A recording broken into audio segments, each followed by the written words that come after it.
السلام علیکم ورحمۃ اللہ وبرکاتہ۔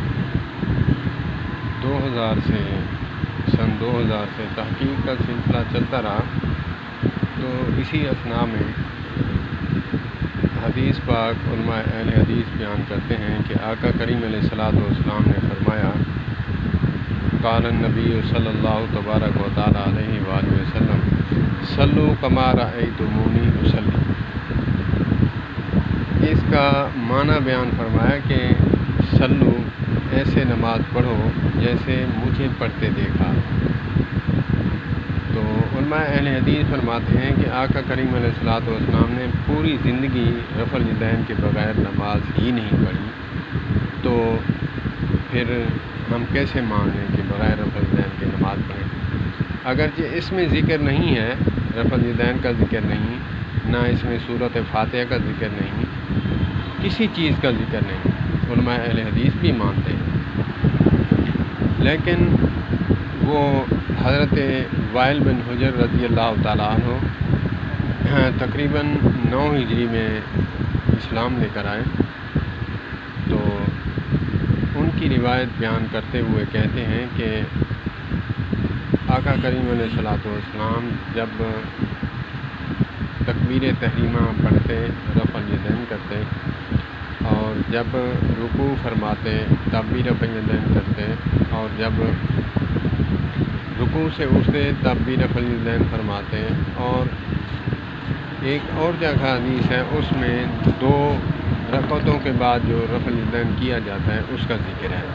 تو اس کو بیان کر کے کہتا ہے حضرت وائل بن حجر، فرماتے ہیں کہ بات بیان کرتے ہیں کہ حتی لقی اللہ، کہ اللہ سے ملاقات کی، حتیٰ کہ اللہ سے ملاقات کر لی آقا کریم علیہ الصلوۃ والسلام نے، آخری زندگی تک رفع الیدین کرتے رہے۔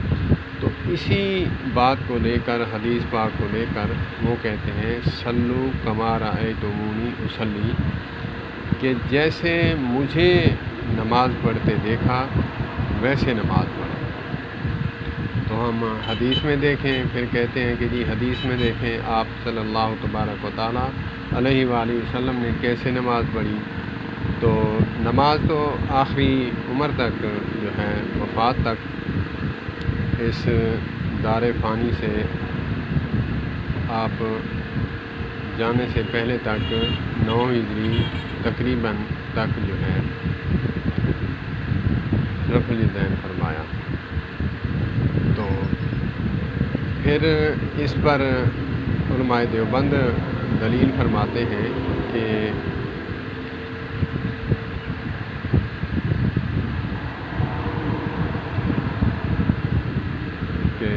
حدیث پاک میں آیا ہے اسکنوا فی الصلاۃ، جب اسکنوا فی الصلاۃ آیا تو اس سے ثابت ہوا کہ رفع الیدین نہیں کرنا۔ تو پھر ایسے بھی کہا کہ حدیث پاک میں ہے کہ میں مالی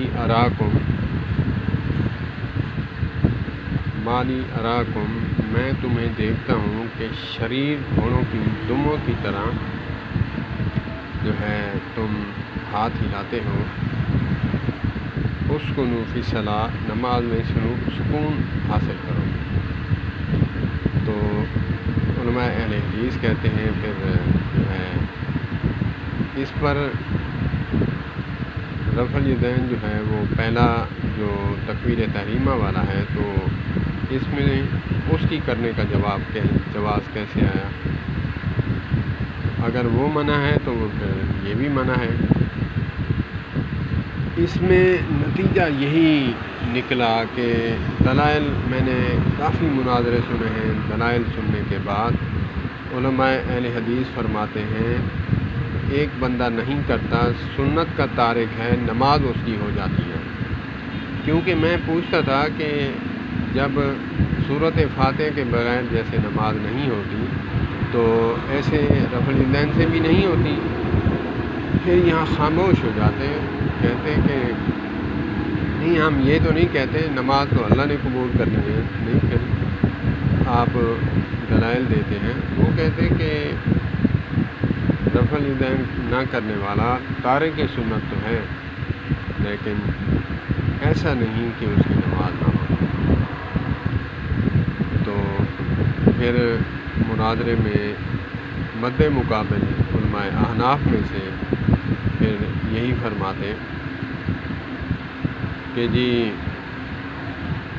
آخر میں فیصلہ جو ہوتا، فیصلہ یہی ہوتا کہ جو کرتا ہے سنت سمجھ کر کرتا ہے اس کو بھی برا بلا مت کہیں، اور جو نہیں کرتا اس کو بھی برا بلا مت کہیں کہ اس کی نماز نہیں ہوتی۔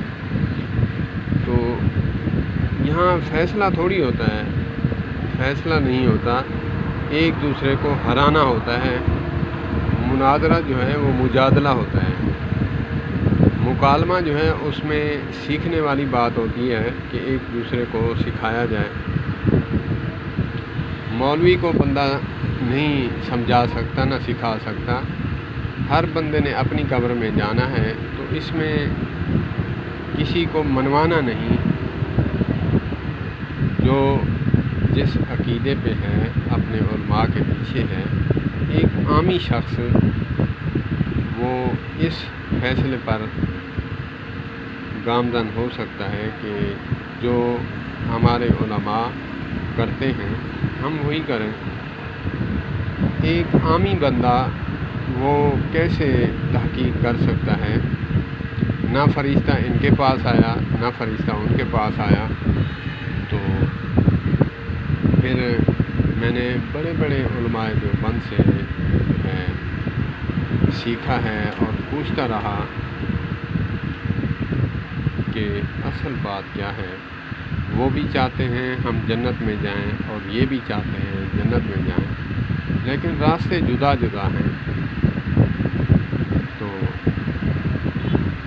یہاں پہ یہی بات آتی کہ جی بات یہ ہے کہ ہم ہیں مقلد، ہم علماء احناف کے مقلد ہیں، ہمارے علماء جیسے کریں گے ہم ویسے ہی کریں گے۔ تو اس میں سورۃ فاتحہ کے بارے میں بات ہوتی، تو اس میں بھی سورۃ فاتحہ میں بھی حدیث پاک علماء اہل حدیث پڑھتے ہیں، لا صلاۃ لمن لم یقرأ بفاتحۃ الکتاب، کہ ایک دفعہ نبی مکرم صلی اللہ تبارک و تعالی علیہ وآلہ وسلم نماز پڑھا رہے تھے، ان پر قرأت بوجھل ہوئی، گراں گزرا کہ جیسے کوئی لقمے کھینچ رہا ہے، پیچھے سے تھوڑی تھوڑی آواز آ رہی تھی، گنگناہٹ کی، جیسے تلاوت کرتا ہے بندہ اونچی آواز سے۔ نماز کے بعد آقا کریم علیہ الصلوۃ والسلام نے پوچھا کہ میں دیکھتا ہوں تم کچھ پیچھے پڑھتے ہو۔ کہا کہ یا رسول اللہ صلی اللہ تبارک و تعالی علیہ وآلہ وسلم، نعم، ہاں ہم پڑھتے ہیں۔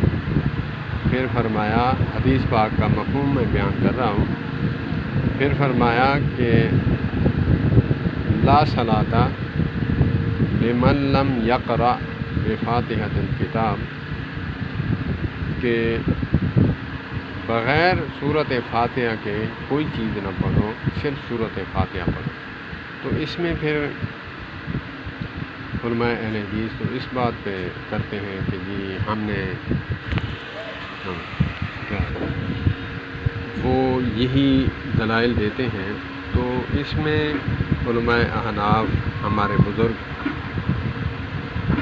طالب علم ہوں تو میں اسی اثناء میں پھر علماء احناف فرماتے ہیں کہ جو ہے قرآن پاک میں ہے کہ مطلقاً اگرچہ نماز ہو، ویسے تلاوت ہو، تو اس کو سننا فرض ہے، واجب ہے۔